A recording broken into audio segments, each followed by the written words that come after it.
talking about the use of digital payment, there are many modes of digital payment like net banking, mobile banking, card payment और UPI apps। तो अगर हमें UPI app use करना है payment करने के लिए तो सबसे पहले हमें अपने UPI ऐप को बैंक अकाउंट से लिंक करना पड़ेगा। UPI ऐप्स बहुत सारे होते हैं, जैसे गूगल पे है, फ़ोन पे है, पेटीएम है, भारत पे है और भीम ऐप है। तो जो भीम ऐप है वो एक गवर्नमेंट रेगुलेटेड ऐप है। इसका मतलब कि भीम ऐप का जो इंटरफेस है वो काफ़ी सिंपल है। तो अगर कोई person Bhim app first time use करेगा तो उसके लिए वो कन्वीनियंट होगा, क्योंकि उसमें कुछ ऐसा कॉम्प्लेक्स नहीं है। भीम ऐप से हम कोई भी पेमेंट कर सकते हैं, कोई भी ट्रांजैक्शन कर सकते हैं। कोई मर्चेंट है तो वो भी साइन अप करके सारे अपने काम भीम ऐप से कर सकता है।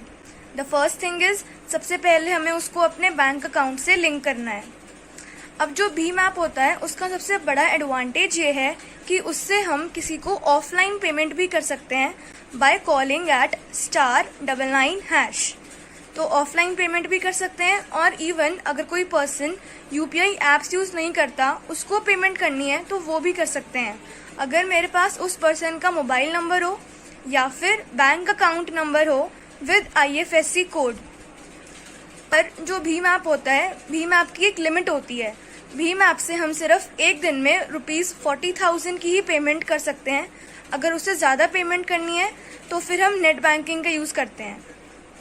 Now why do we use UPI apps?